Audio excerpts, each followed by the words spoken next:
नमस्कार प्रिय विद्यार्थियों, YouTube चैनल में आपका हार्दिक स्वागत। आज हम पढ़ने वाले हैं विटामिन्स के प्रकार, विटामिन के स्रोत, विटामिन के कार्य और विटामिन की कमी से होने वाले रोग। इसके बारे में विस्तृत अध्ययन करेंगे। वीडियो को अंत तक जरूर देखें। तो देखिए, विटामिन की आज तक जो खोज हुई है वो 15 विटामिनों से अधिक विटामिन की खोज हो चुकी है, यानी 15 प्रकार के विटामिनों की खोज हो चुकी है, जिसमें मुख्यतः 6 विटामिन है जिसका अपन विस्तृत अध्ययन करेंगे। जिसमें प्रमुख 6 विटामिन कौन कौन से देखिए, vitamin A, vitamin B, vitamin C, vitamin D, vitamin E और विटामिन के, ये 6 प्रमुख विटामिन हैं। तो विटामिन बी के कई प्रकार होते हैं। विटामिन बी के कई प्रकार है, जिससे vitamin B first, vitamin बी2, vitamin B third, इस प्रकार से अलग अलग प्रकार है। Vitamin B12, vitamin B6. तो इसे सम्मिलित रूप से विटामिन बी के कई प्रकार होने के कारण इसे सम्मिलित रूप से विटामिन बी कॉम्प्लेक्स कहा जाता है। क्या कहा जाता है? विटामिन बी कॉम्प्लेक्स कहा जाता है। तो देखिए, इन विटामिनों के कौन कौन से स्रोत होते हैं, यानी क्या क्या अपन भोजन के रूप में खाएंगे तो शरीर के अंदर इन विटामिनों की पूर्ति होगी। जैसे पहले देखिए विटामिन ए। विटामिन ए, इसके कौन कौन से स्रोत है? आम, गाजर, पपीता, दूध, मछली का तेल आदि। तो विटामिन ए के स्रोत कौन कौन से हैं पूछा जाए तो आप बताएंगे आम विटामिन ए का स्रोत है, गाजर विटामिन ए का स्रोत है, पपीता विटामिन ए, दूध विटामिन ए, मछली का तेल विटामिन ए का स्रोत है। इसी तरह विटामिन बी के स्रोत कौन कौन से हैं?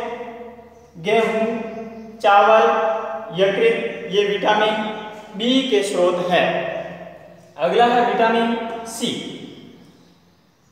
विटामिन सी जो सामान्यतः है स्वाद में कैसे होते हैं? खट्टे होते हैं, अम्लीय प्रकृति के होते हैं, साइट्रिक अम्ल पाया जाता है। इसका वैज्ञानिक नाम है साइट्रिक एसिड, विटामिन सी का।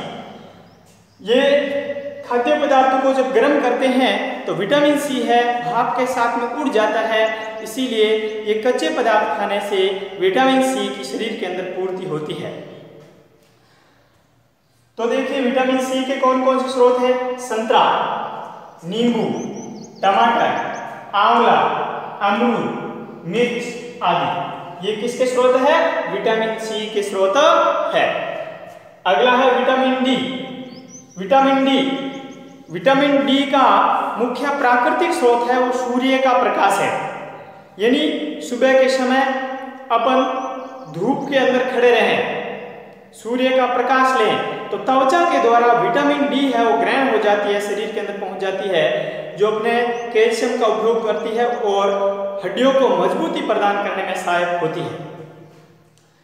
तो विटामिन डी के स्रोत है सूर्य के अलावा दूध, मक्खन, मछली, अंडे, यकृत आदि, ये किसके हैं? विटामिन डी के स्रोत है। अगला है विटामिन ई के कौन कौन से स्रोत है? विटामिन ई के स्रोत जिसमें है बादाम, सूरजमुखी का बीज, मूंगफली और पालक, ये किसके स्रोत है? विटामिन ई के स्रोत है। अगला है विटामिन के, इसमें आता है पत्ता गोभी, पालक, सलजम, चुकंदर आदि। तो ये हो गए विटामिन्स और विटामिन्स के प्रकार और उनके स्रोत। तो विटामिन्स के कितने प्रकार हैं? 15 प्रकार के विटामिन्स की खोज हो चुकी है। 6 मुख्य विटामिन्स हैं।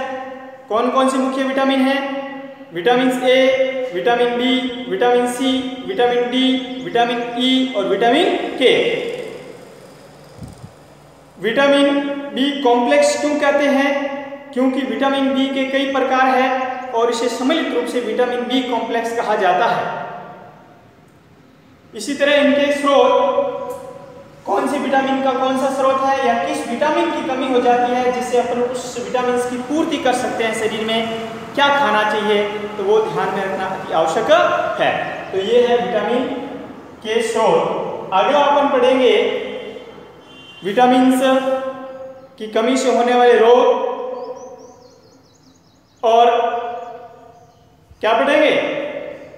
विटामिन्स के कार्य यानी क्या कार्य करते हैं, किस प्रकार अपने शरीर में सहायक होते हैं। अगला है खनिज लवण के स्रोत। खनिज लवण के कौन कौन से स्रोत हैं? तो खनिज लवण कौन कौन से खनिज लवण के अंतर्गत आते हैं? जैसे फॉस्फोरस है, आयोडीन है, लौह है, कैल्शियम है, ये क्या कहलाते हैं? खनिज लवण कहलाते हैं। इसके अलावा कई प्रकार के खनिज लवण अपने शरीर के अंदर पाए जाते हैं। 24 से अधिक खनिज लवण अपने शरीर के अंदर पाया जाता है। तो देखिए पहला है आयोडीन। आयोडीन है, आयोडीन के कौन कौन से स्रोत है? तो आयोडीन के स्रोत है पालक, अदरक, नमक, मछली, समुद्री भोजन आदि। यानी आयोडीन की जब शरीर के अंदर कमी हो जाती है तो जो गले की ग्रंथि है, थायराइड ग्रंथि, वो सूज करके लटक जाती है। क्यों लटक जाती है? क्योंकि थायराइड ग्रंथि थायरोक्सिन हार्मोन्स का निर्माण करती है और ये थायरोक्सिन हार्मोन्स है भोजन को पचाने में सहायक होते हैं। इसलिए आयोडीन की पूर्ति शरीर के अंदर होनी चाहिए समय समय पर। तो आयोडीन के कौन कौन से स्रोत है? पालक, अदरक, नमक, मछली और समुद्री भोजन। अगला है फॉस्फोरस। फॉस्फोरस दूध, केला, मिर्च, दाल, फल, अंडे, ये शरीर में हड्डियों को मजबूती प्रदान करते हैं। तो फॉस्फोरस के कौन कौन से स्रोत हैं? दूध, केला, मिर्च, दाल, फल और अंडे। यानी प्रत्येक जो है खनिज लवण या अपन जो पढ़े हैं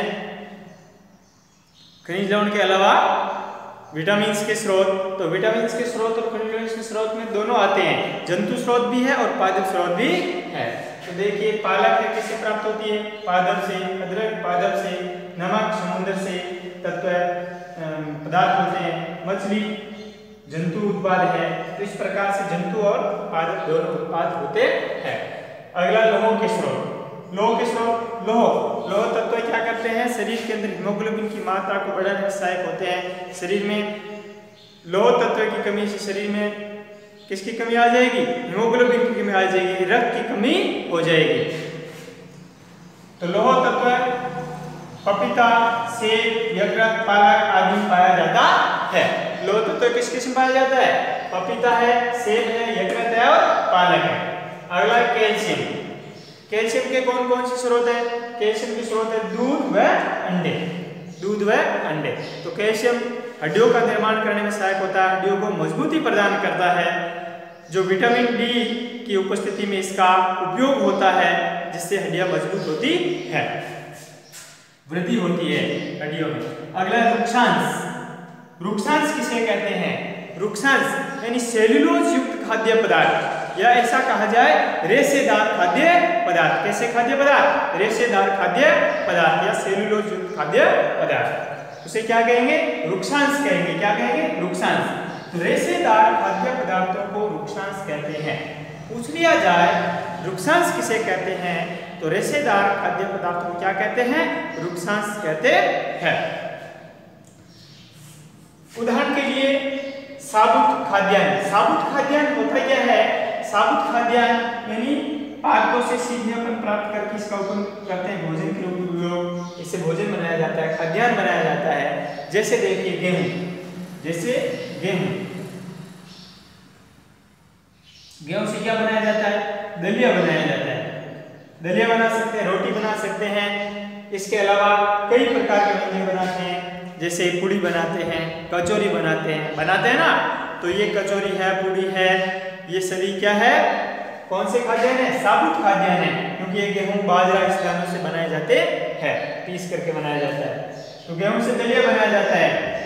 इस प्रकार से एक गेहूं के दाने का आधा भाग इस प्रकार से पीसा जाता है, बिल्कुल बारीक नहीं पीसते हैं, और उससे पीस करके क्या बनाते हैं? दलिया बनाते हैं। तो दलिया किसका स्रोत है? रुक्षांश का उदाहरण है। इसका उदाहरण है, रुक्षांश का उदाहरण है, साबुत खाद्यान्न के अंतर्गत आता है। इसके अलावा बाजरा, बाजरे से क्या बनाई जाती है? रोटी बनाई जाती है। ये भी कैसा खाद्यान्न है? साबुत खाद्यान्न है। तो साबुत खाद्यान्न क्या है? ध्यान में रखना, गेहूं, बाजरा ये साबुत खाद्यान्न है। इससे क्या बनाए जाते हैं? दलिया बनाते हैं, रोटी बनाते हैं, कचौरी बना सकते हैं और कई प्रकार के व्यंजन बना सकते हैं। अगला इसका उदाहरण है दाल, आलू, ताजे फल, सब्जियां आदि। गाजर है, फल है, डायरेक्ट अपन सीधे ही खाते हैं, तो इसमें रेशेदार खाद्य पदार्थ पाए जाते हैं, इसीलिए इसे क्या कहते हैं, रुक्षांश कहते हैं। तो रुक्षांश के कौन कौन से उदाहरण हैं, ध्यान में रखना है। कौन कौन से उदाहरण हैं, साबुत खाद्यान्न, दाल, आलू, ताजे फल, सब्जियां आदि। धन्यवाद। वीडियो को अधिक से अधिक शेयर कीजिए, सब्सक्राइब कीजिए, लाइक कीजिए, और कोई त्रुटि या कोई सुझाव है तो कमेंट्स अवश्य कीजिए। धन्यवाद।